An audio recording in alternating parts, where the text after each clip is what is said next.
Someone will say, how are the dead raised up, and with what body do they come? And I ask this question, and maybe you have too, or maybe you're not as weird as I am, but okay, think about it. Okay, somebody dies. They get buried, let's say about 500 years ago or so. And they get buried, and they just get buried anywhere, or even in a cemetery. There weren't really many cemeteries per se. That's a somewhat modern thing in the Western world to have places to bury the dead and honor them and so forth. But many times people are just buried on their lawn or whatever, wherever. But wherever they're buried, and after a while, you know what happens? Decompose, and the chemicals, the 17 chemicals that our bodies are made out of, get disconnected from one another and then become part of the soil, and then there are things that are growing on top of where we were planted, and they pull up some of those cells that were once part of our body but now are part of some other piece of dirt or whatever, and now they come up into this plant, and then along comes a cow, and that cow goes, boy, that grass looks good, and he starts chomping on it, and those cells that were part of that plant, that used to be part of the dirt, that used to be part of us, now we're part of a cow. And now you go to Giant Eagle and buy a steak that was made from that cow, and you eat it. You get ptomaine poisoning and you die. The resurrection happens. Who gets those cells?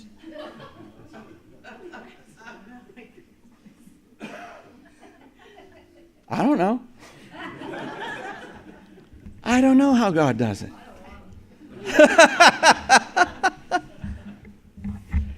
Again, Pastor Joe said this one time. He said, I think, I forget the time frame. Maybe it's 6 years, maybe it's 12 years. I don't know. But every cell in your body is replaced over a 6-year, 7-year period. 7? Okay. Yeah. But you're not a different person than you were 8 years ago. You're entirely new body, but you're still the same person. How does that happen? Okay, well, there's genetics, and the genes in one cell are who you are. Man, it's confusing. But I love the imagery that Paul uses here. He goes, foolish one, what you sow is not made alive unless it dies. What you sow, you do not sow that body that shall be, but mere grain, perhaps wheat or some other grain. But God gives it a body as it pleases, as he pleases. And to each seed its own body. All flesh is not the same flesh. There's one kind of flesh of men, another flesh of animals, another of fish, another of birds, celestial bodies, and terrestrial bodies. But the glory of the celestial or heavenly body is one, the glory of the terrestrial is another. There's one glory of the sun, another of the moon, another glory of the stars. One star differs from another star in glory. So also is the resurrection of the dead. The body is sown in corruption, it's raised in incorruption. It's sown in dishonor, it's raised in glory. It's sown in weakness, it's raised in power. It's sown a natural body, it is raised a spiritual body. Therefore, there's a natural body, there's a spiritual body. Verse 46, the spiritual is not first, but the natural, and afterward the spiritual. First man was of the earth, made of dust. Second man is the Lord from heaven. What am I saying? This year, if you have a garden, take a look at any one of the seeds that you plant. And then look at the plant that you expect to get from that seed. And tell me, if you didn't know it, or if you didn't believe the Burpee catalog, you would never say, this is going to be a tomato plant.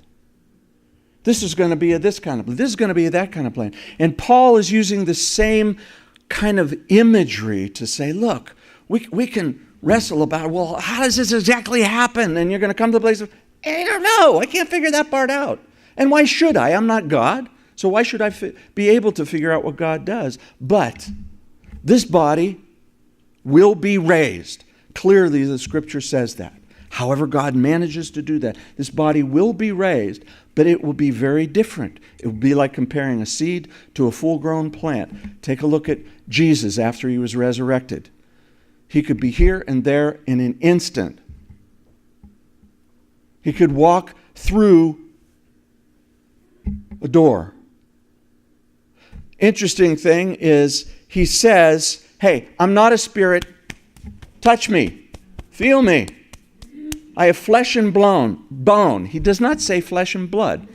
And some have talked about that because his blood was poured out at the cross. And maybe we don't have blood in the next age. I don't know. We'll find out. But it's not just a spiritual. He says, hey, give me something to eat. He cooks breakfast for everybody on the shore, right? So it's got some kind of physical nature to it, and yet it's way different. But it is. But it is. And you're just a seed. The question is your seed planted correctly?